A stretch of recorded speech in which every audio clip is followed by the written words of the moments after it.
नमस्कार दोस्तों। यह कहानी बंधन 7 फेरों का नेक्स्ट पार्ट है। अगर आप लोग चैनल पर नए हैं तो प्लीज़ हमारा चैनल सब्सक्राइब कीजिए। और कहानी का इससे पहले वाला भाग आपको नहीं मिल रहा फिर हमें कमेंट करके बताइए, हम आपके पास भेज देंगे। आगे की कहानी सुनिए और अपना प्यार दीजिए। वर्षा और सौर्य बाहर डिनर करके घर पहुंचते हैं। देव सेजल ने आज दोनों के लिए होटल बनरेला में डिनर अरेंज किया था।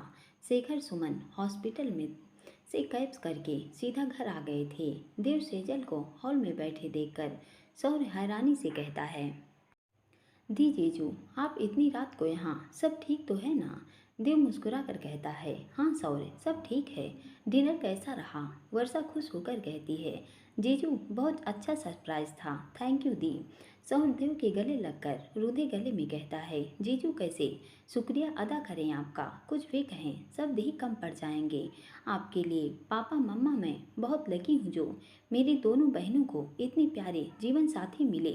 पापा दोनों ही मेरे लिए पूजनीय हैं। देव धीरे से शरारत से मुस्कुरा कर कहता है, एक बार जाओ तो सही समझ में आ जाएगा। वर्षा, पापा मम्मा आप दोनों सो जाइए, मैं और सेजल आज रात में यहीं रुकेंगे। सुमन उठते हुए कहती हैं, फिर ठीक है बेटा, अब मैं निश्चिंत हूँ। चलिए जी, आप भी आराम कर लीजिए। दोनों अपने रूम की तरफ बढ़ जाते हैं। सौर वहीं सोफे पर बैठ जाता है। देव सौर्य के पास बैठकर शांत स्वर में कहता है, क्या हुआ सौर्य, कुछ परेशानी है? सौर्य देव को एक नज़र देकर कहता है, जीजू अभी छोटी राज दोनों हॉस्पिटल में हैं, ऐसे में हम। देव सौर की कही अधूरी बात को अच्छे से समझ जाता है। वो उठकर सौर के पास आकर उसका हाथ थाम कर कहता है, सौर फर्स्ट नाइट हर लड़की का सपना होता है। वर्षा के भी कुछ अरमान होंगे ना? तुम दोनों की शादी कैसे हुई है यह हम सब अच्छे से जानते हैं, लेकिन फिर भी वर्षा के चेहरे पर मैंने उदासी नहीं देखी। उसने अपनी शादी के हर फंक्शन को खुशी खुशी एंजॉय किया। अब तुम्हारी बारी है सौर्य, आज रात उसके लिए इतनी खास बना दो कि पिछले दिनों हम सब की लाइफ में जो कुछ भी हुआ वह उसे भूल जाए और अपनी शादीशुदा जिंदगी की शुरुआत कर सके। रही राज शीतल की बात तो हम सब मिलकर उन्हें बहुत बड़ा सरप्राइज देंगे। जिस जिस दिन राज हॉस्पिटल के से शीतल के साथ अग्रवाल मेंशन पहुंचेगा उस दिन शीतल का गृह प्रवेश बिल्कुल वैसा ही होगा जैसा मैंने प्लान किया था। इसलिए तुम सारी टेंशन छोड़ो और सिर्फ आज वर्षा पर कंसंट्रेशन करो। और शरारत से कहता है, उसे आज इतना प्यार दो कि वह सब कुछ भूलकर अपने सपनों की सतरंगी दुनिया में पहुंच जाए। और रंग लो उसे अपने प्यार में, अपने बचपन की मोहब्बत को अपनी रूह में उतार लो यार। देव की बातों से ही सौर की सर से मारे नजरें नीचे हो जाती हैं। देव सौर्य के चेहरे को अब देखते हुए मुस्कुरा कर कहता है, डॉक्टर साहब आप तो ब्लश कर रहे हैं और शरारत से, वैसे भी तुम्हारे पास तो सारी ट्रिक है, तुम्हें समझाने की ज़रूरत नहीं है। चलो उठो और अपने रूम में जाओ, काउच पर तुम्हारी नाइट ड्रेस रखी है, जाकर चेंज कर लो और वर्षा का इंतज़ार करो। सेजल अभी वर्षा को रेडी करके तुम्हारे पास भेजती है। देव सौर्य को उसके रूम की चाबी देता है। सौर चाबी लेकर उठता है और आगे बढ़ता है कि देव मुस्कुरा कर कहता है, डॉक्टर साहब कुछ स्पेशल चीज़ें लेफ्ट साइड वाली अलमारी में रखी हैं, खोल कर देख लेना, मुझे लगता है शायद आपको अभी इसकी ज़रूरत पड़ेगी। और मुस्कुरा कर कहता है, मैंने अपनी तरफ से तुम्हारी वेडिंग नाइट को स्पेशल बनाने की पूरी कोशिश की है, बस तुम वर्षा का ध्यान रखना। सौर पीछे मुड़कर देव को देखता है और मुस्कुरा कर कहता है, थैंक यू जीजू। इतना कहकर अपने कमरे की ओर बढ़ जाता है। उधर सेजल वर्षा को रेडी कर रही थी। वर्षा ने बेबी पिंक कलर की शिफॉन की वर्क वाली sari heavy work magenta colour के ब्लाउज के साथ गुजराती स्टाइल में बांधी थी। माथे पर रखड़ी स्टाइल टीका, गले में हार, मैचिंग ईयर रिंग, नाक में सुमन की शादी की वाली नथ, माथे पर बिंदी, होठों पर डार्क लिपस्टिक, हाथों में सुहाग चूड़ा, मेहंदी से सजे लाल हाथ, पैरों में पायल और कमर पर पतली सी गोल्ड की कमरबंद। वर्षा गुलाबी साड़ी में सजी बहुत प्यारी लग रही थी। सेजल वर्षा को मिरर के सामने खड़ा करके शरारत से कहती है, देख लो भाभी जी, कुछ कमी तो नहीं रह गई। वर्षा अपनी पलकें उठाकर सामने देखती है और झट से सेजल के गले लग जाती है। सेजल मुस्कुराकर शरारत से कहती है, वर्षा काला टीका सौर से ही लगवा ला, वह अपने स्टाइल से जहाँ मर्जी है वहाँ लगा देगा। सेजल की बातों से ही वर्षा के शरीर में सिरहन पैदा हो जाती है। इतने में ही देव सेजल के रूम में आता है। दोनों को इस तरह देखकर देव के चेहरे पर स्माइल आ जाती है। वह अंदर आते हुए कहता है, सेज यार अब जाने भी दो, वर्षा को सौर इंतजार कर रहा होगा। देव के अंदर आते ही वर्षा शर्माकर और सिमटने लगती है।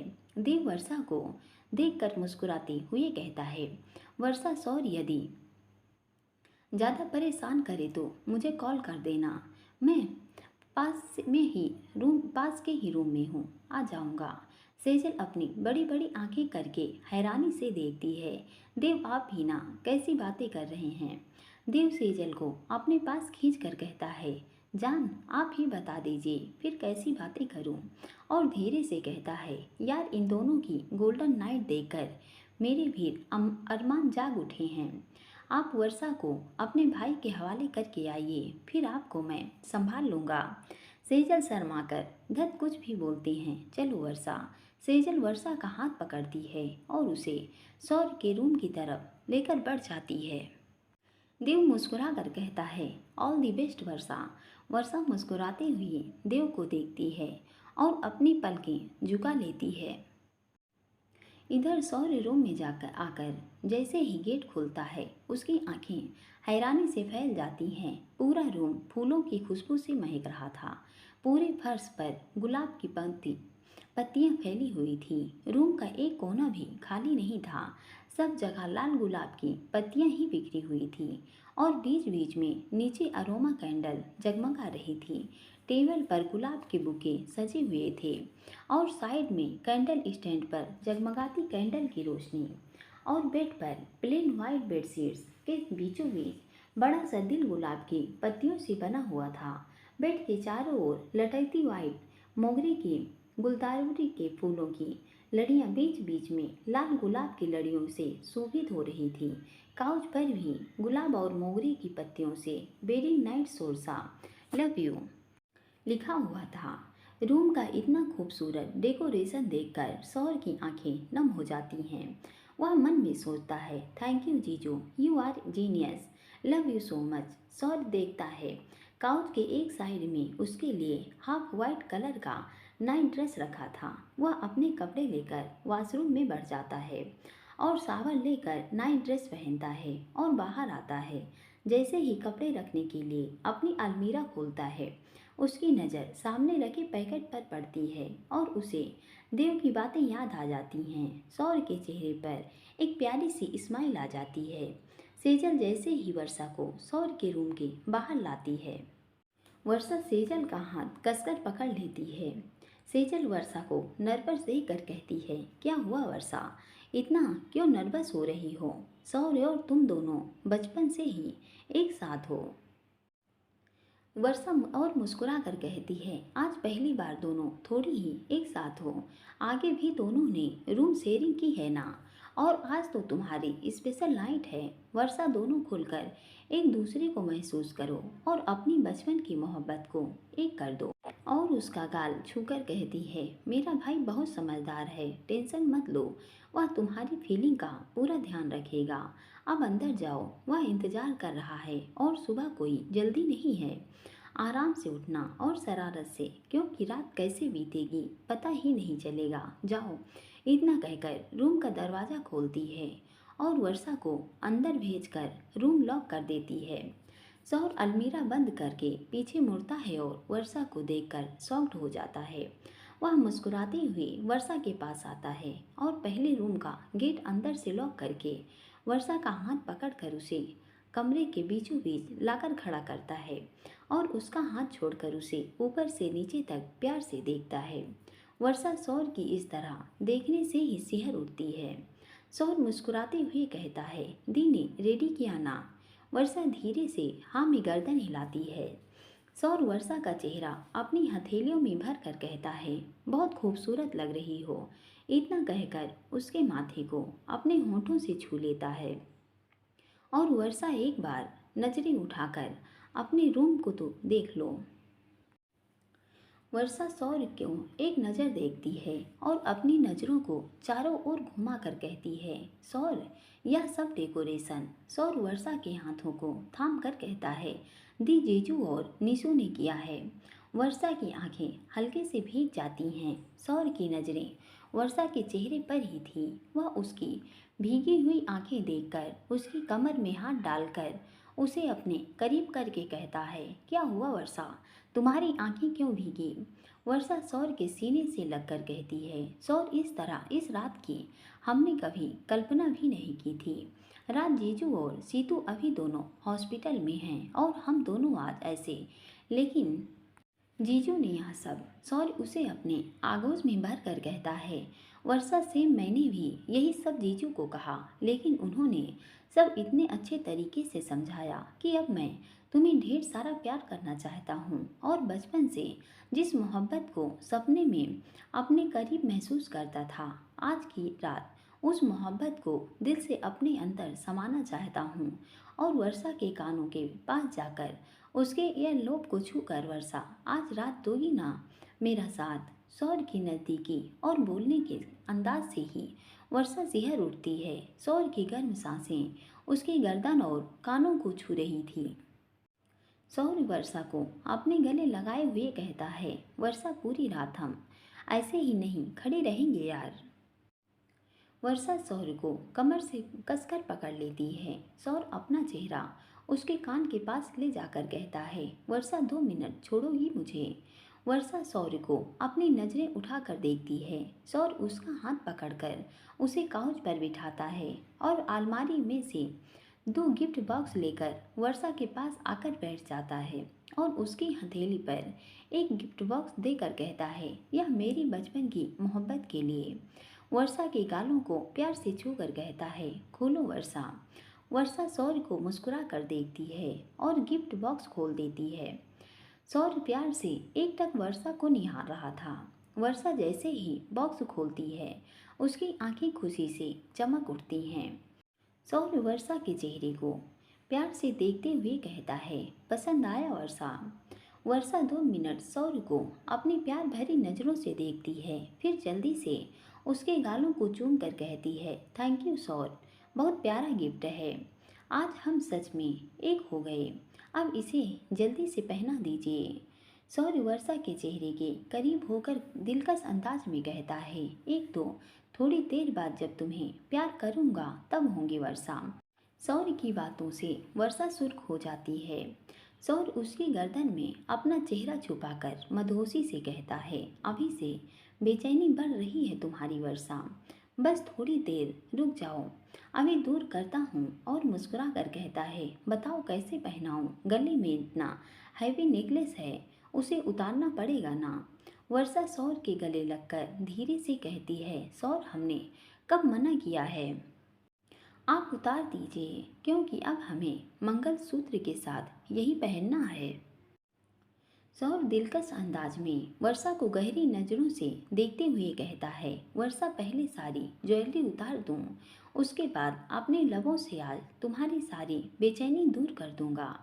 सौर की बातों से ही वर्षा का दिल धड़क उठता है और चेहरा एकदम सुर्ख हो जाता है। सौर उसके कानों को छूकर कहता है, वर्षा, अभी तो मेरे लबों ने अपनी हरकतें भी शुरू नहीं की है और तुम सुर्ख हो रही हो। वर्षा अपनी आंखें बंद करके अटकते हुए कहती है, सौर प्लीज। सौर काउच से उठता है और वर्षा का हाथ पकड़कर ड्रैगन के सामने ले जाता, उसे अपने आगे खड़ा करके उसकी पतली कमर में हाथ डालकर अपने सीने से सटा लेता है। सौर सबसे पहले उसकी चुन्नी हटाकर साइड में डालता है और धीरे धीरे उसकी साड़ी खोलकर काउच पर रख देता है। सौर के हाथों की छुअन से वर्षा सिमट रही थी।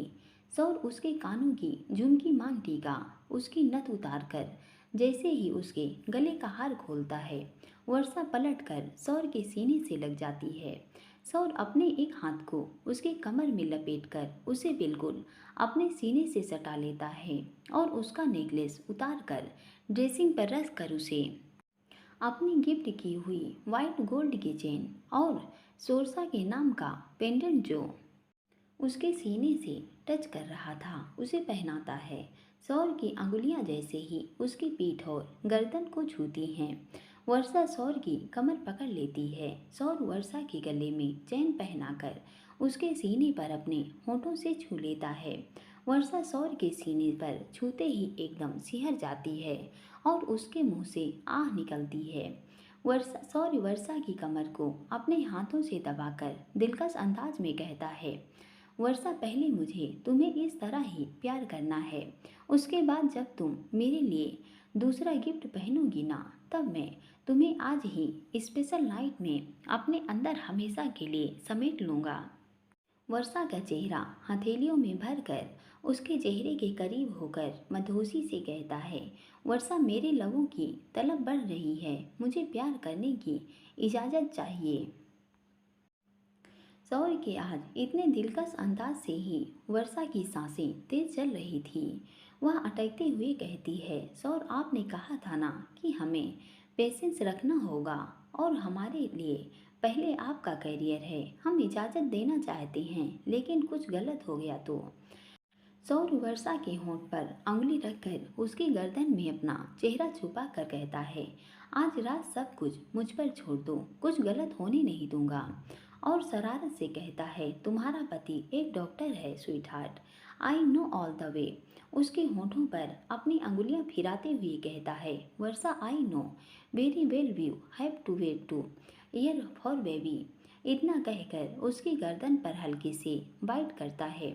वर्षा के मुंह से आह निकल जाती है। वो कसकर सौर की पीठ पर अपनी पकड़ जमा लेती है।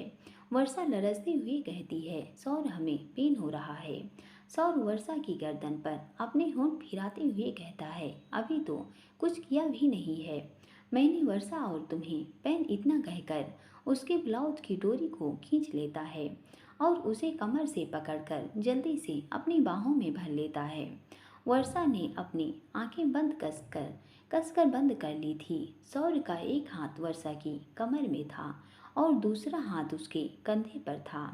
वो अपने हाथों से कंधे के दोनों साइड से ब्लाउज को नीचे कर देता है और अपने होठों से वर्षा के कंधे को चूमता है। वर्षा सिमटते हुए कहती है, सौर हमें बेड पर ले चलिए। सौर वर्षा के कंधे को चूमते हुए उसकी कमर पर अपनी कमर बंद खोलते हुए कहता है, अभी नहीं वर्षा, अभी बदन पर बहुत कुछ बाकी है जो मुझे उतार। वर्षा एकदम से सौर के होठों को अपने होठों में कैद कर लेती है। वर्षा की हरकत से सौर की आंखें बंद हो जाती हैं।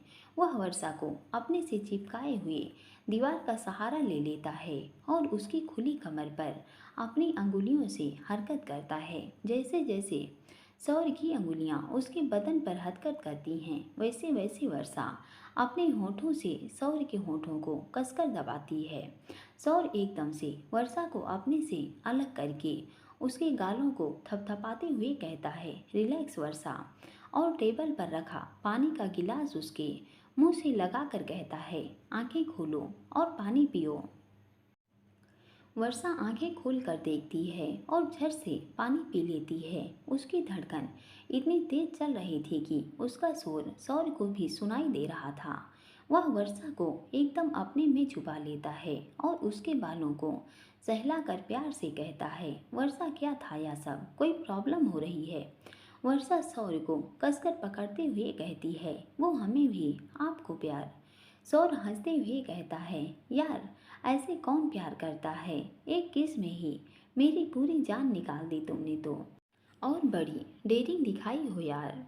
वर्षा हल्के से सौर के सीने पर मारते हुए कहती है, उड़ा लिया हमारा मजाक, जाइए अब कुछ नहीं करेंगे, नींद आ रही है हमें, सोने दीजिए। सौर वर्षा की बैग पर हल्के से पिंच करके कहता है, ऐसे कैसे, नींद आ रही है मैडम, गेम पूरा फिनिश करना पड़ेगा, नो ब्रेक। इतना कहकर नीचे बैठता है और उसकी खुली कमर पर अपने होंठ रख देता है। सौर नीचे बैठा हुआ कुछ देर तक वर्षा की कमर से खेलता है। वर्षा सौर के कंधे को अपने हाथों से पकड़कर अपनी सांसों की गिरफ्तार को कम करने की कोशिश कर रही थी, लेकिन सौर आज उसे बार बार अपनी हरकतों से बेचैन कर रहा था। थोड़ी देर बाद सौर खड़े होकर उसके हाथों में गिफ्ट बॉक्स देकर कहता है, वर्षा अब ये पहन कर आओ, फिर तुम्हें बेड पर ले चलूँगा। वर्षा सौर की बातों से ही शर्मा जाती है। सौर उसकी नोच को हल्के से छू कर कहता है, बेड पर तुम्हें पूरा मौका दूंगा, जैसी मर्जी हो अपना प्यार दिखाना, लेकिन डेयरिंग थोड़ी कम करना यार। और मुस्कुराते हुए कहता है, मैंने सावन ले लिया है, तुम जल्दी से चेंज करके बाहर आओ। वर्षा सौर के हाथ से गिफ्ट बॉक्स लेती है और वॉशरूम में बढ़ जाती है और वॉशरूम में जाकर सबसे पहले शावर लेती है और जैसे ही बॉक्स खोलकर ड्रेस निकालती है, उसकी सांसें अटक जाती हैं। सौर ने उसे एक वाइल्ड फ्लोरल प्रिंट शॉर्ट्स दी थी। वर्षा 2 मिनट तक उस ड्रेस को देखती है। सौर बाहर से आवाज़ देकर कहता है, वर्षा पूरी रात वॉशरूम में ही रहने का मूड है क्या? जल्दी आओ ना बाहर। वर्षा धीरे से कहती है, सौर आ रहे हैं। थोड़ी देर में वर्षा वॉशरूम का गेट ओपन करती है और बाहर आती है। सौर का दिल वर्षा को देखते ही तेजी से धड़कता है और वह अपनी गहरी नज़रों से वर्षा को देख रहा था और वर्षा सौर की नज़रों की तपिश से अपने में सिमट रही थी। सौर वर्षा के पास आता है और उसे अपनी बाहों में भर कर कहता है, वर्षा इतनी प्यारी डॉल जैसी लग रही हो ना कि अब कंट्रोल करना मुश्किल हो रहा है। और उसके गीले बालों को एक साइड करके उसके ऊपर होंठ फिराते हुए कहता है, चलें वर्षा। वर्षा धीरे से कहती है, जी जी सौर। सौर वर्षा की गर्दन को चूम कर कहता है, मुझे तुम्हारा पूरा साथ चाहिए और आज अपनी फीलिंग को खुलकर एक्सप्रेस करो। और मुस्कुराते हुए कहता है, बस डेयरिंग थोड़ी कम दिखाना। इतना कहकर उसे अपनी गोद में उठाता है और बेड पर लिटा देता है। कुछ देर तक उसे प्यार से निहार कर अलमारी से पैकेट निकाल कर टेबल पर रखता है और अपनी शर्ट उतार कर साइड में रखकर वर्षा के ऊपर झुकता है। सौर को ऐसे शर्टलेस देखकर वर्षा सिहर उठती है। वर्षा सौर उसके ऊपर झुकते हुए कहता है, स्वीट हार्ट शर्माओ मत, आराम से देखो, तुम्हारा ही हूँ। इतना कहकर वर्षा के दोनों हाथों को अपने सीने पर रख लेता है। वर्षा के ठंडे हाथ जैसे ही सौर के गर्म बदन को छूते हैं, वह कसकर सौर के सीने पर अपनी पकड़ बना लेती है। सौर अपने लबों से वर्षा के बदन के हर उस हिस्से को छूता है जहाँ सिर्फ और सिर्फ उसका हक था और उसके होठों की हरकत माथे से शुरू होती हुई उसके पलकों को, उसके गालों को और उसकी नोज पर उसके ईयरलोब से होती हुई नीचे धीरे धीरे नीचे गर्दन पर सरकती हुई उसके सीने की तरफ बढ़ती है। सौर अपना चेहरा वर्षा के सीने पर रखकर अपने हाथों से उसके ड्रेस की उस पतली ट्रिप को खींचकर अलग कर देता है। वर्षा के मुंह से एक आह सी निकल जाती है। सौर जल्दी से उठकर वर्षा के होठों को अपने होठों की गिरफ्त में कर लेता है। अब सौर के होंठ धीरे धीरे वर्षा के हर उस हिस्से को छूते हैं। वर्षा भी धीरे धीरे सौर की गर्दन और सीने को चूमती हुई सौर का पूरा साथ दे रही थी। दोनों की ही आज बचपन की मोहब्बत धीरे धीरे दो जिस्म से एक जान में प्रवेश कर रही थी और दोनों का ही प्यार आज संपूर्णता पाना चाहता था। और दोनों के धड़कते दिलों का शोर उस बंद कमरे में गूंज रहा था। जैसे जैसे रात गहरा रही थी, वैसे वैसे दोनों का प्यार भी अपनी चरम सीमा पर पहुंच रहा था और धीरे धीरे ही दोनों दो जिस्म से एक जान बन गए।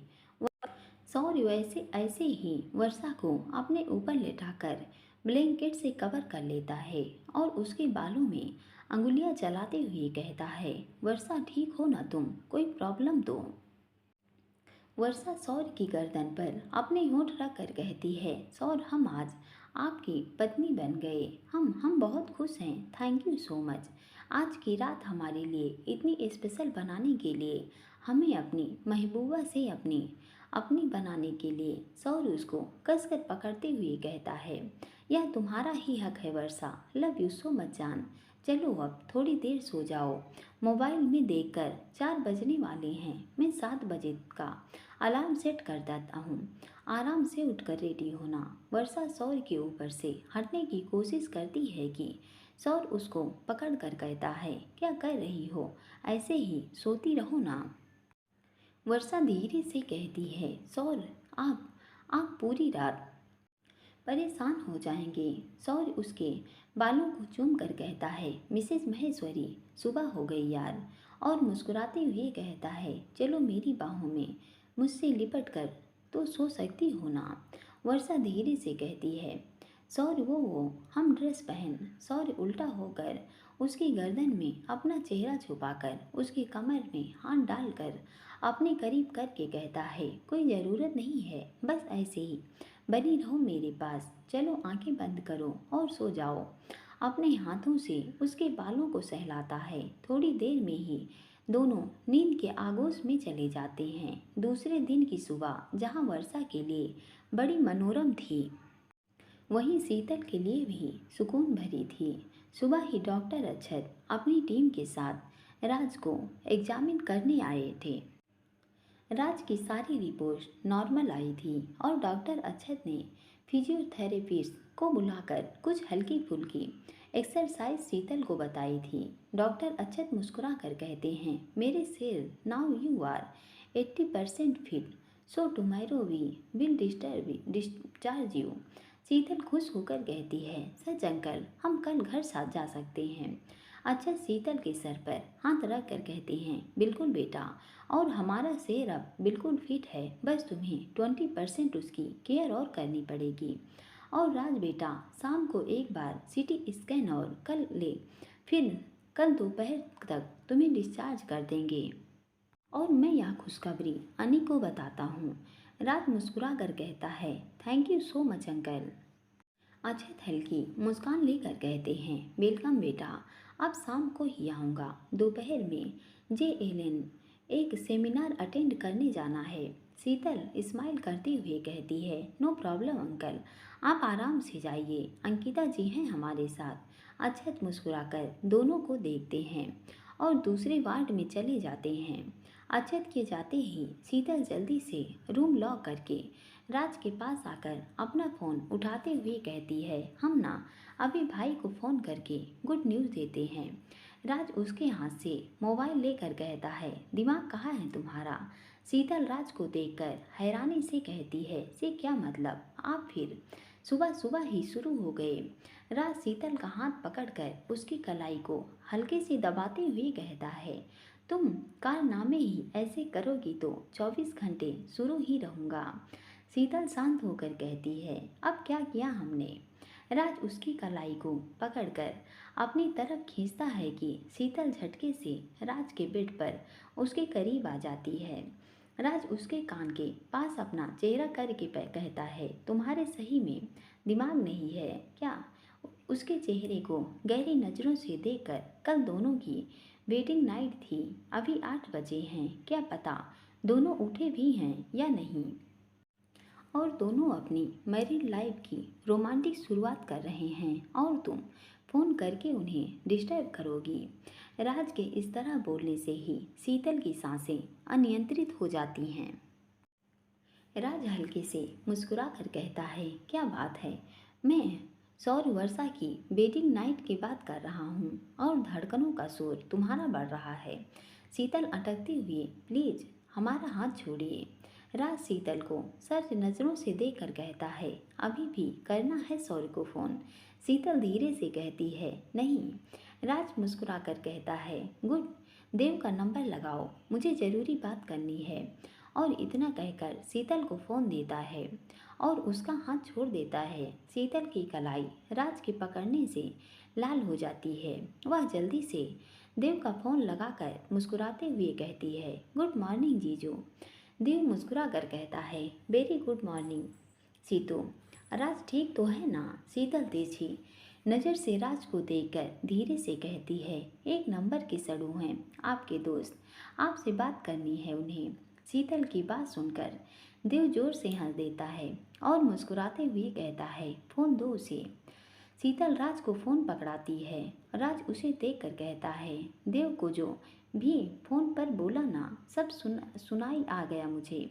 घर चलो सारे, साथ हिसाब किताब पूरे करूँगा। शीतल पर तिरछी नज़र डालते हुए कहता है, देव ने उस दिन बताया था न तुम्हें, राज अग्रवाल किसी का उधार नहीं रखता। शीतल हैरानी से राज को देखती है। देवराज की कई सारी बातें सुन ली थी। वह मुस्कुरा कर कहता है, साले एटीट्यूड की दुकान, सुबह सुबह ही धमकी दे डाली। बहुत मज़ा आता है ना उसकी सांसें अटकाने में। साले उसकी सांसों के स्पर्श से ही तेरे शरीर में हरकत हुई थी, फिर भी बात बात पर उससे टीच करता है।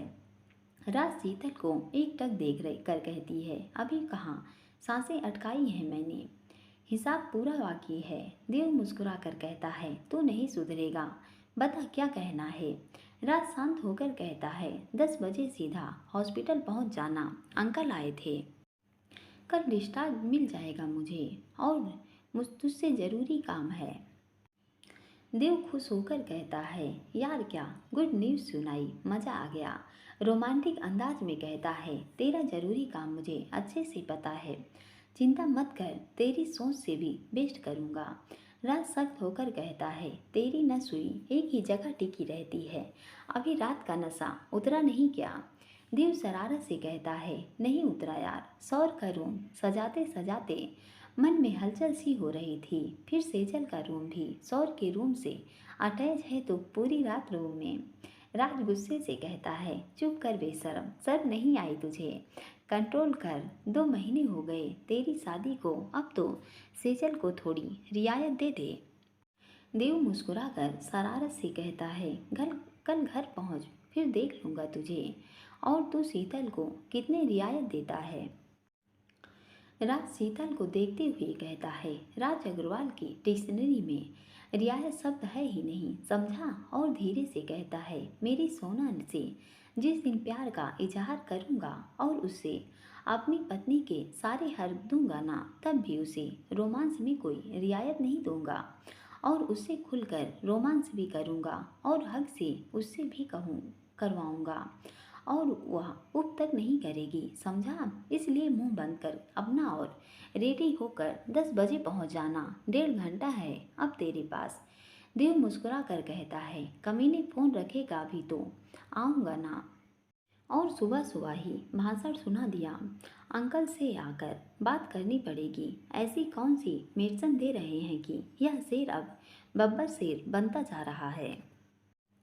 राज मुस्कुरा कर कहता है, जल्दी आ, वेट कर रहा हूँ। और इतना कहकर फ़ोन रख देता है और शीतल को देखकर शांत लहजे में कहता है, मम्मा और भाभी को बता दो। शीतल उठकर राज के हाथ से फ़ोन लेकर नीलिमा को फ़ोन लगाती है।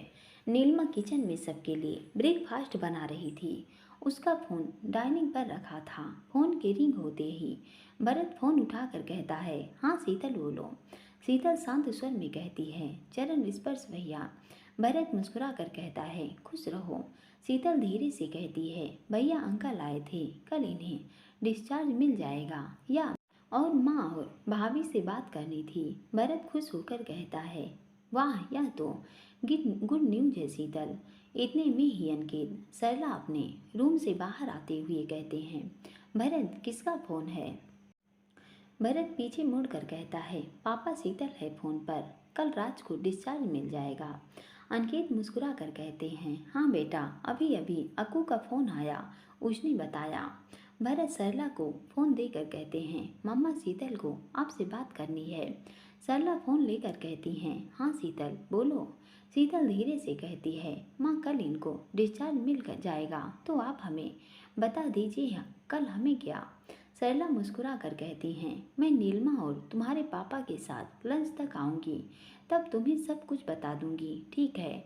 तुम जो भी ज़रूरी चीज़ें हैं वहीं रखो, बाकी का सब पैक करके भरत रमेश ब्रेकफास्ट लेकर आ रहे हैं, उनके साथ भिजवा देना।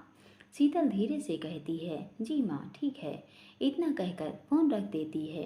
राज शीतल को देखकर कहता है, क्या कहा मम्मा ने? शीतल काउच से उठकर कहती है, माँ पापा और भाभी के साथ लंच तक आएंगी। जब बात करने का बोला, अभी हम थोड़ा सा सामान पैक करके भिजवा देते हैं। राज शांत होकर कहता है, पहले नहाकर चेंज कर लो, कोई आ गया तो। शीतल एकदम से राज की बात सुनकर खड़े होकर कहती है, सॉरी वो नींद देर से खुली और अंकल आ गए इसलिए। हम पहले चेंज करके आते हैं, फिर कोई काम करेंगे। राज शांत होकर कहता है, इतनी हड़बड़ा क्यों रही हो, आराम से रेडी हो। कोई आ जाएगा तो मैं अपने आप देख लूँगा। शीतल बड़ी बड़ी आंखें करके राज को देखते हुए कहती है, आप सभी को सिर्फ देखने का ही काम करते हैं। राज शांत होकर कहता है, एक मिनट मोबाइल दो। शीतल जल्दी से अपना मोबाइल राज को देती है। राज शीतल को तिरछी नज़रों से देखकर मुस्कान लेकर कहता है, राज अग्रवाल देखने का ही नहीं दिखाने का भी काम करता है। मम्मा को वीडियो कॉल करता है, सोच रहा हूँ सुबह सुबह उन्हें उनकी बहू के दर्शन करवा दूँ। राज की बात सुनकर शीतल की आंखें बड़ी हो जाती हैं। राज शरारत से कहता है, वीडियो कॉल लग गया है, चेंज बाद में कर लेना, पहले अपनी सासू माँ को दर्शन दे दो। राज की बात सुनते ही शीतल झट से अपने कपड़े उठाकर वॉशरूम में भाग जाती है। शीतल को ऐसे देखकर राज के चेहरे पर बड़ी सी स्माइल आ जाती है। वह धीरे से कहता है, बहुत जल्दी घबराती हो, स्ट्रांग बनना पड़ेगा तुम्हें। मज़ा आता है तुम्हें टीच करने में। लव यू सोना, बस कुछ दिन और इंतज़ार कर लो, फिर तुम्हें तुम्हारा सडू दिखाएगा रोमांस कैसे होता है और किस तरह किया जाता है। मोबाइल साइड में रखकर आंखें बंद कर लेट जाता है। दूसरी तरफ हमारे वर्षा अपनी खूबसूरत सुबह का आगाज भी एक दूसरे की बाहों में रोमांस करते हुए करते हैं। थोड़ी देर बाद वर्षा और सौर रेडी होकर नीचे आते हैं और मंदिर में जाकर पूजा करके सभी बड़ों का आशीर्वाद लेते हैं। देव से जल डाइनिंग पर बैठे हुए नाश्ता कर रहे थे। देव शरारत भरी नज़रों से दोनों को देखता है। वर्षा की आंखें देव के सामने उठती ही नहीं रही। देव आंखों से शरारत लिए धीरे से कहता है, क्या बात है वर्षा, सौर ने रात को इतना परेशान किया कि हमारी लेडी डॉन की बोलती बंद हो गई। देव की बात से वर्षा शर्मा कर कहती है, दी हम अभी आए। इतना कहकर किचन की तरफ भाग जाती है। देव वर्षा को मुस्कुराते हुए देखता है। सेजल उसका हाथ पकड़कर कहती है, देव आप भी ना सुबह सुबह ही शुरू हो गए। देव मुस्कुराते हुए कहता है, सेज यार मेरा हक बनता है ना। और क्यों सौर्य? सौर्य हल्के से देव को देखकर मुस्कुरा देता है। देव सौर्य को राज के डिस्चार्ज के बारे में बताता है, जिसे सुनकर सौर्य खुश हो जाता है। थोड़ी देर शेखर और सौर्य से बातें करने के बाद देव और सेजल दोनों हॉस्पिटल के लिए निकल जाते हैं।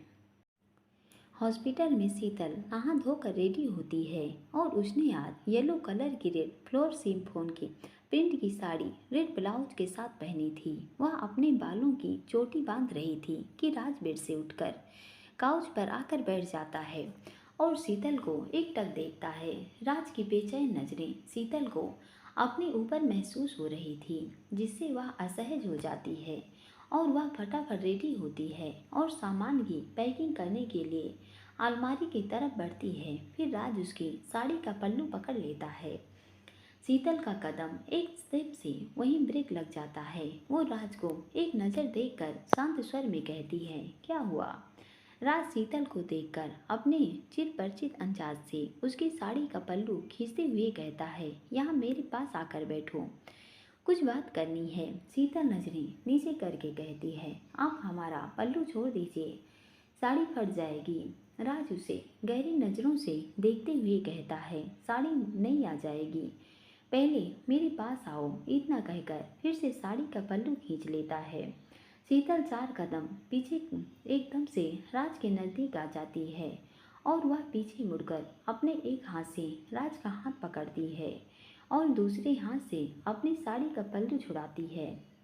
राज अपने दोनों हाथों से शीतल के हाथों को पकड़ लेता है और उसे देखते हुए कहता है, पहले यहाँ मेरे पास बैठो।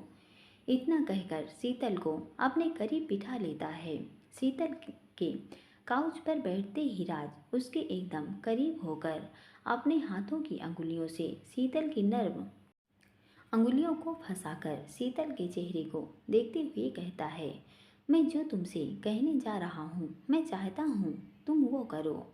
मानोगी मेरा कहना? शीतल राज को देखकर कहती है, आपकी बात हम कभी नहीं टालेंगे। बताइए आप क्यों इतने बेचैन हो रहे हैं? राज शीतल के बिल्कुल सट कर अधीर होकर उसका चेहरा अपनी हथेलियों में भरकर गंभीर स्वर में कहता है, मेरी खातिर आज का पेपर दे दो। शीतल जल्दी से कहती है, हमने कल आपको मना किया ना, हम नहीं। राज उसके होठों पर अपनी उंगली रख कर कहता है, मैं रात भर ठीक से सो नहीं पाया, प्लीज मुझे और गिल्टी फील मत करवाओ। शीतल की आंखों में देखकर कहता है, पहले ही तुम्हारी सारी खुशियों को मेरे कारण ग्रहण लग चुका है। शीतल जल्दी से राज के सीने से लगकर नम स्वर में कहती है, आप ऐसी बातें मत बोलिए, और हमारी सारी खुशियाँ तो आपसे ही जुड़ी हैं। आप हमारे साथ हैं तो हम हमेशा खुश हैं। राज को टाइट पकड़ कर कहती है, आपको अंकल ने मना किया है ना, क्यों अभी माइंड पर इतना स्ट्रेस ले रहे हैं? पेपर का क्या है, हमारे आगे भी काफ़ी पेपर हैं, हम उनकी तैयारी करके यह सब देंगे। राज उसको अपने से अलग करके अधीर होकर कहता है, लेकिन मैं चाहता हूँ तुम आज का पेपर भी दो। मैंने तुम्हारा एडमिट कार्ड देखा है, ब्यावर कोई दूर नहीं है, तुम्हें तो हम डिस्ट्रिक्ट ही मिला है, तो पेपर दे दो ना। उसकी चिन को ऊपर करके कहता है, मैंने देव को बुलाया है, 3 बजे से पेपर शुरू होगा। पेपर दिलवा कर वो सीधा तुम्हें यहीं ले आएगा। सिर्फ कुछ घंटों की बात है, मान लो कहना। कल हम घर पहुंच जाएंगे तो जीके के पेपर में मैं तुम्हारे साथ चलूँगा, और प्लीज़ मान जाओ। शीतल राज के दोनों हाथों को पकड़कर अटकते हुए कहती है, हमने इतने दिन से बुक भी नहीं खोली है, हम कैसे कर पाएंगे?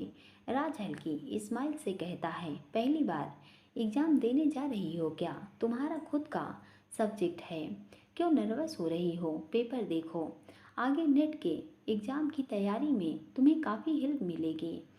शीतल मायूसी से कहती है, मानते हैं हमारा सब्जेक्ट है, लेकिन अभी तो कुछ तैयारी नहीं है ना, हम सेलेक्ट नहीं हुए तो। राज शीतल की आंखों में देखकर कहता है, पता है कभी कभी ज़िंदगी में हार भी ज़रूरी होती है, नहीं तो हम जीत के नशे में इतना डूब जाते हैं कि हम ओवर कॉन्फिडेंस में अपने लक्ष्य से भटक जाते हैं। ज़रूरत नहीं कि हम हर बार हमारा ही सिलेक्शन हो, बस हमें अपना 100% देने की कोशिश करनी चाहिए। शीतल राज को देखकर गंभीरता से कहती है, लेकिन हमारे पास तो यहाँ कुछ भी नहीं। राज शीतल को देखकर हल्की मुस्कान से कहता है, मेरे पास तुम्हारे सारे आईडी प्रूफ की पीडीएफ है, तुम अपने मोबाइल में मेरी सिम डालो और चेक कर लो। मैं सौर को बोलकर अभी तुम्हारी फ़ोटो और आईडी प्रूफ मंगवाता हूँ। शीतल भावुक होकर कहती है, आप समझने की कोशिश करिए ना, हमारा सिलेक्शन नहीं होगा, हमारी कुछ तैयारी नहीं है। राज उसका चेहरा ऊपर करके कहता है, अभी इतना समझाया फिर भी नहीं समझ रही, तुम्हें इतना यकीन है कि सिलेक्शन नहीं होगा? इसका मतलब हर बार तुम सिर्फ कुछ दिनों की पढ़ाई करके सिलेक्ट होती हो। और मुस्कुराते हुए कहता है, मैथ्स के फार्मूले क्या एग्ज़ाम में चेंज होते हैं? 3 घंटे के एग्ज़ाम सेंटर पर हमारा प्रेजेंस ऑफ माइंड काम आता है। और शरारत से मुस्कुराते हुए कहता है, मैथ्स को रटती हो क्या? शीतल उसको हल्की नाराज़गी से देखती है, आप हंसी उड़ा रहे हैं हमारी। राज हंसते हुए कहता है, तुम बात ही ऐसी कर रही हो यार, बार बार कह रहा हूँ सिर्फ पेपर दे कर आओ, मैं सिलेक्शन की बात ही नहीं कर रहा हूँ। नहीं होगा कोई बात नहीं, तुम्हारी इस हार में भी बहुत बड़ी जीत होगी। शीतल हैरानी से राज को देखकर कहती है, वो कैसे, हम समझे नहीं। राज उसको अपनी गहरी नज़रों से देखकर कहता है, वो वैसे कि तुम विश्वास और कोशिश से अपनी ज़िंदगी को मौत के मुंह से खींच लाई। बताओ मुझे, इससे बड़ी जीत और क्या होगी तुम्हारे लिए? राज शीतल का चेहरा ऊपर करके कहता है, मैं गलत कह रहा हूँ क्या? शीतल राज को देखती है और अपनी आंखें नीचे करके धीरे से कहती है, आप हमारी ज़िंदगी हैं, आप हमारे साथ हैं तो हमारा सपना ज़रूर पूरा होगा। आप चाहते हैं तो हम ज़रूर जाएंगे, चाहे हमारा सिलेक्शन हो या ना हो। हम अब ये पेपर ज़रूर देंगे। राज मुस्कुरा कर कहता है, good girl, thank you so much. Sheetal Raj को देखकर हल्की स्माइल से कहती है, यह कुछ ज़्यादा नहीं हो रहा है। आजकल आप हर छोटी मोटी बात पर हमें थैंक यू बोल रहे हैं और कुछ नहीं आता क्या आपको? राज शीतल को गहरी नज़रों से देखकर कहता है, कल घर चलो, फिर बताऊंगा तुम्हें क्या क्या आता है मुझे।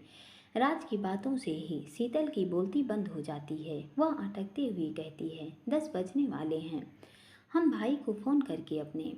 राज का हाथ पकड़ कर कहता है, अपना फ़ोन दो मुझे, मैं सौर से बात कर रहा हूँ, तुम फटाफट अपनी पैकिंग करो, भाई के साथ सब सामान भेज देते हैं।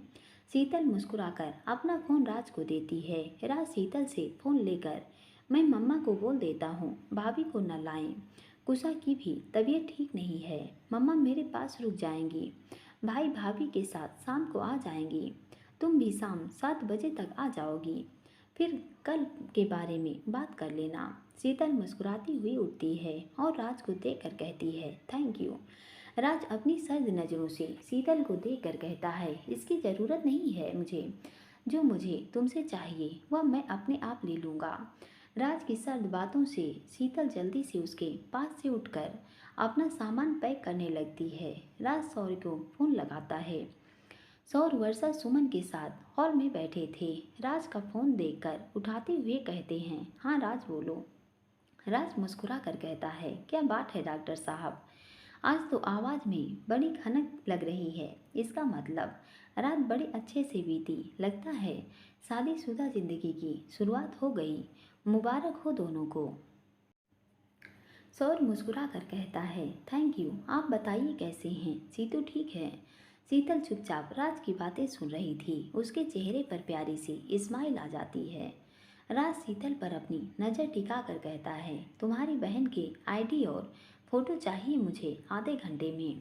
सौर गंभीर होकर कहता है, क्या हुआ राज, छोटी की फ़ोटो?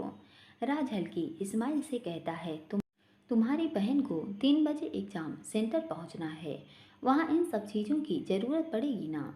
राज की बात सुनकर सौर एकदम से सोफे से उठकर खुश होकर कहता है, यह क्या बोल रहे हैं आप?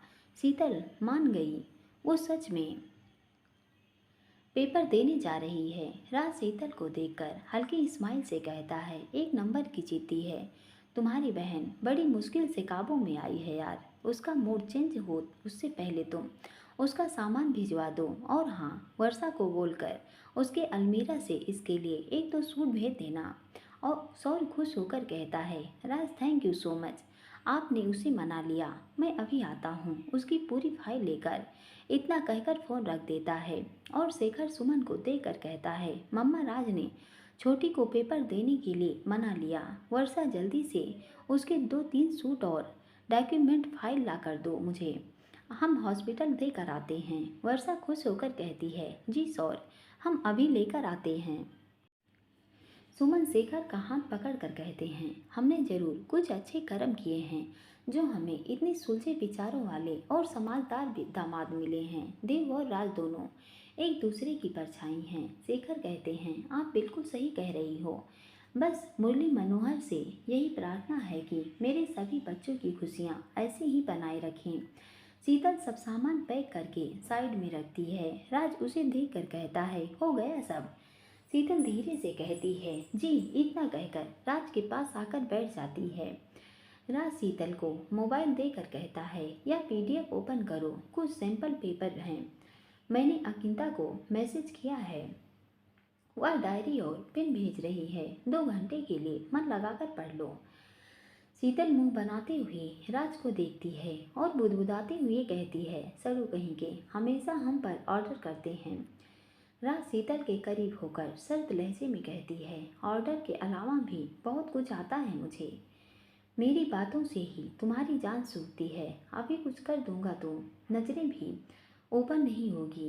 बेचैन आवाज़ में कहता है, आज सब्र कर लो, कल रात तुम राज अग्रवाल के कमरे में हमेशा के लिए कैद हो जाओगी, फिर तुम्हें बताऊंगा कि मुझे क्या क्या आता है। शीतल अटकती हुई कहती है, आप हमें पढ़ने दीजिए ना। राज शीतल पर गहरी नज़र डालता है और मुस्कुराते हुए बेड पर चला जाता है। थोड़ी देर में देव सेजल आते हैं। देव शीतल को पढ़ते देखकर हैरान हो जाता है।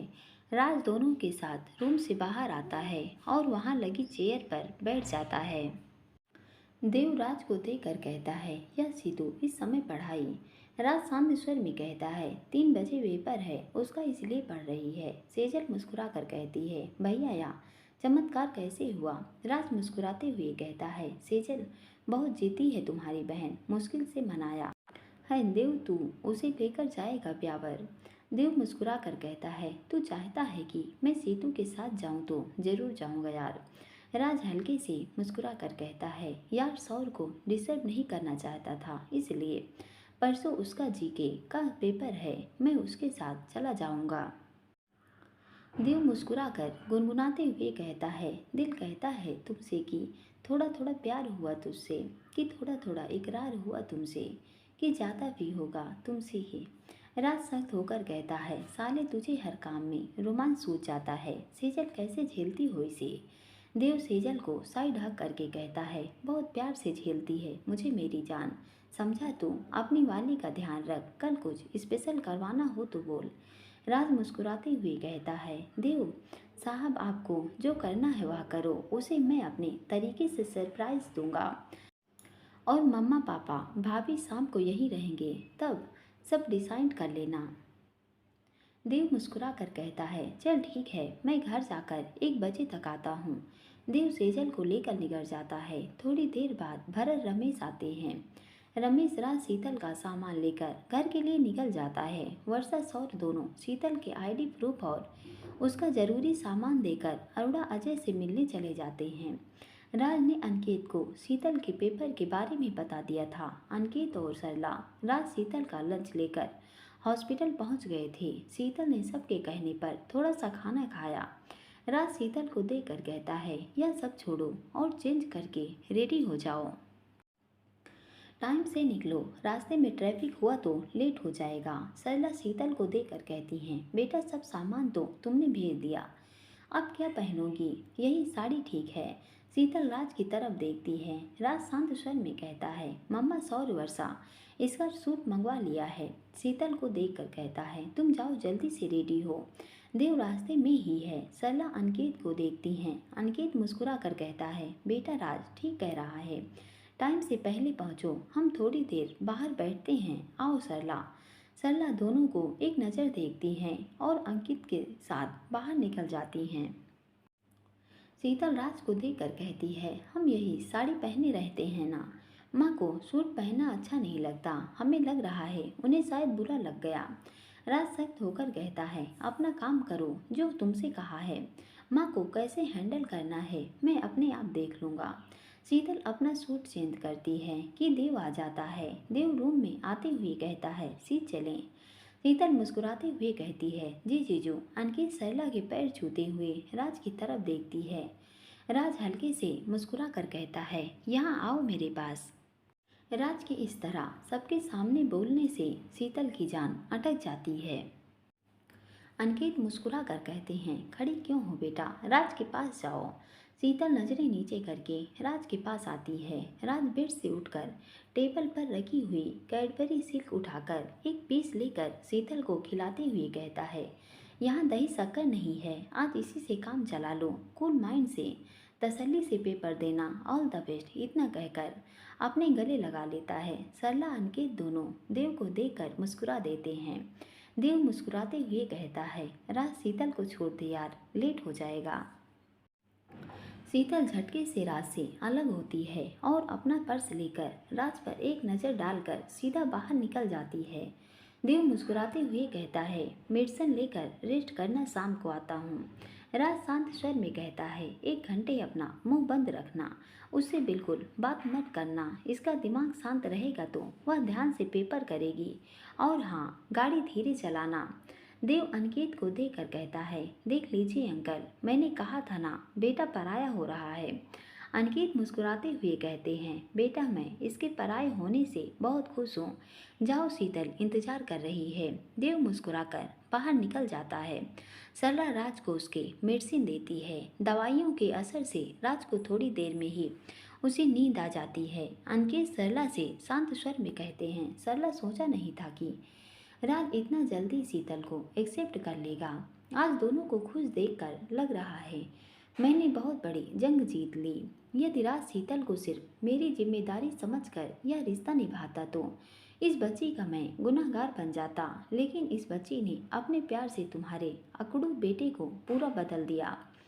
सरला गंभीर स्वर में कहती हैं, वो तो दिख रहा है अभी से अपने बीवी के लिए माँ को भी सीधा साधा जवाब दिया है। अनिकेत शांत होकर सरला का हाथ पकड़कर कहते हैं, आजकल के बच्चे सब अपने हिसाब से रहना चाहते हैं सरला, हमें अपने आप को बदलना पड़ेगा। क्या फर्क पड़ता है हमारी बहू साड़ी पहने या सूट, शर्म आंखों में होनी चाहिए। और मुझे यकीन है हमारी दोनों बहुएं कभी हमें शिकायत का मौका नहीं देंगे।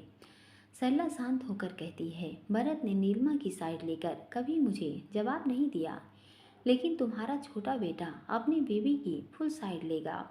अनिकेत गंभीर होकर कहते हैं, सरला अभी राज का फैसला सही है, वह बच्ची सूट में कंफर्टेबल रहेगी। सरला का हाथ पकड़कर कहते हैं, अपने आप को बदलो सरला, मैं चाहता हूँ तुम खुद आगे होकर शीतल को सूट पहनने की परमिशन दो। सरला अनिकेत को देखकर कहती हैं, शीतल को फ्रीडम देखकर हम नीलिमा के साथ अन्याय नहीं कर सकते। और आप यह सब बातें हम पर छोड़ दीजिए। वैसे भी शीतल की अभी नई नई शादी हुई है, थोड़े दिन तो उसे नई नवेली दुल्हन बनकर रहने दीजिए। अपने रूम में वह जैसे चाहे रह सकती है, हम नहीं रोकेंगे, लेकिन रूम के बाहर उसे नीलिमा जैसे साड़ी ही पहन आना होगा। मानते हैं पढ़ी लिखी है, नौकरी कर रही है, लेकिन मेरे लिए पहले नीलिमा रहेगी, उसके बाद शीतल। मैं शीतल के कारण नीलिमा के साथ अन्याय नहीं कर सकती। अनिकेत गंभीर होकर कहते हैं, अब तुम दो बहुओं की सास हो, अपने घर को स्वर्ग जैसा बनाने के लिए तुम्हें अपनी दोनों बहुओं के साथ बराबर का सामंजस्य रखना पड़ेगा। असली चुनौती तुम्हारी है घर में। सरला सरला अनिकेत के हाथ पर हाथ रख कर कहती है, आप बिल्कुल चिंता मत कीजिए, हम हमारे दोनों बहुओं को अच्छे से संभाल लेंगे और इन्हें इस परिवार में पूरी तरह रचा बसा देंगे। आगे चलकर इन दोनों को ही परिवार की मान मर्यादा का ध्यान रखना है। और मैं आपसे वादा करती हूँ, मेरी दोनों बहुओं को मेरी वजह से कोई तकलीफ नहीं होगी। जिस दिन मुझे लगा कि उन्हें मेरी वजह से दिक्कतें हो रही हैं, तो मैं उनके हिसाब से अपने आप को चेंज करने की कोशिश करूँगी। सास बनकर नहीं, माँ बनकर दोनों का ध्यान रखूँगी। ये दोनों मेरे लिए अब राघव से भी बढ़कर हैं। और हंसकर कहती हैं, अब आप यह सब छोड़िए, कल अपनी छोटी बहू के गृह प्रवेश के तैयारी के लिए प्लानिंग कीजिए। मेरा राज बहुत बड़ी जंग जीत कर घर आ रहा है और कल मेरी बहू का गृह प्रवेश भी है। मेरे बहू बेटे के स्वागत में कोई कमी नहीं रहनी चाहिए। अनिकेत मुस्कुरा कर कहते हैं, मैंने दीनू से बात कर ली है, देव सब तैयारी करके गया है। कुछ देर बाद निशु आदि के साथ पहुंचकर पूरा घर डेकोरेट करवा देगा। राज की कार भी आज शाम को ही डेकोरेशन के लिए चली जाएगी। आप शीतल और वर्षा के मायके फ़ोन करके कल डिनर का न्योता दे दीजिए। मैं भी अंजू और राघु के ससुराल फ़ोन करता हूँ। राज के ठीक होने के बाद मैं अपने फार्म हाउस पर एक ग्रैंड रिसेप्शन दूंगा। सरला खुश होकर कहती हैं, हम भी आपसे यही कहना चाहते थे। और नम स्वर में, राज को घोड़ी पर दूल्हे के रूप में बैठे देखना है। पर यह सब अनिकेत सरला से कहते हैं, पुरानी बातों को याद करके परेशान मत हो, अपने गृह लक्ष्मी के स्वागत की तैयारी करो। कुछ घंटे यूं ही निकल जाते हैं। शीतल पेपर खत्म होने के बाद बाहर आती है। देव वहीं कॉलेज के बाहर गाड़ी लगाई खड़ा था। शीतल को देखकर दूर से ही हाथ हिलाता है। शीतल देव को देखकर जल्दी से उसके पास आती है और उसके गले लग कर कहती है, जीजू हमारा पेपर बहुत अच्छा गया। देव मुस्कुरा कर कहता है, साली साहिबा ये आपके सड़ू का कमाल है। यदि मेरा दोस्त आपको एग्जाम के लिए कॉन्फ्रेंस नहीं करता तो आप पेपर देने नहीं आती। शीतल मुस्कुराते हुए कहती है, जी जीजू, आपके दोस्त की ही मेहरबानी है। देव गाड़ी का गेट खोलकर मुस्कुराते हुए कहता है, चलो जल्दी से बैठो और तुम्हें उसके पास पहुंचा दूं, फिर तुम उसे अपने तरीके से थैंक यू बोल देना। शीतल देव की बातों से शर्मा जाती है और चुपचाप गाड़ी में बैठ जाती है। देव सीधा गाड़ी स्टार्ट कर अजमेर के लिए रवाना हो जाता है। हॉस्पिटल में भरत नीलिमा भी आ गए थे। थोड़ी देर में ही देव शीतल को लेकर पहुंचता है। दोनों रूम में आते हैं। शीतल की नज़र रूम में घुसते ही सबसे पहले राज पर पड़ती है, जो बेड पर बैठा हुआ गुस्सा से बातें कर रहा था। राज शीतल को देखकर शांत स्वर में कहता है, कैसा हुआ पेपर? शीतल हल्के से मुस्कुरा कर कहती है, बहुत अच्छा, थैंक यू। आप फोर्स नहीं करते तो हमसे बहुत बड़ी चूक हो जाती। राज हल्के से मुस्कुरा कर कहता है। शीतल सबको देखकर धीरे से कहती है, माँ हम अभी आते हैं। इतना कहकर अपनी साड़ी लेकर वॉशरूम में चली जाती है। जल्दी से फ्रेश होकर चेंज करके साड़ी पहनती है और बाहर आकर कुशा को गोद में लेकर नीलिमा के पास बैठ जाती है। सरला दोनों को देखकर कहती हैं, शीतल कर नीलिमा और अंजू आकर तुम्हें तुम्हारी ड्रेस और ज्वेलरी दे देंगे। तुम्हें वही सब पहनना है और अपनी चुन्नी और गठबंधन ओढ़कर गृह प्रवेश करना है, पता है ना? शीतल धीरे से कहती है, जी माँ। राज एक नज़र भरत और देव को देखता है, फिर अनिकेत से कहता है, पापा यह हॉस्पिटल से इतना तैयार होकर नहीं निकलेगी। भाई देव मेरा होटल में रूम बुक करा देना, हम दोनों वहीं रेडी होंगे। पूरा पार्ट सुनने के लिए दोस्तों बहुत बहुत धन्यवाद। यह पार्ट आप लोगों को कैसा लगा प्लीज़ कमेंट करिए, लाइक करिए और चैनल पर नए हैं तो प्लीज़ चैनल हमारा सब्सक्राइब करिए। धन्यवाद।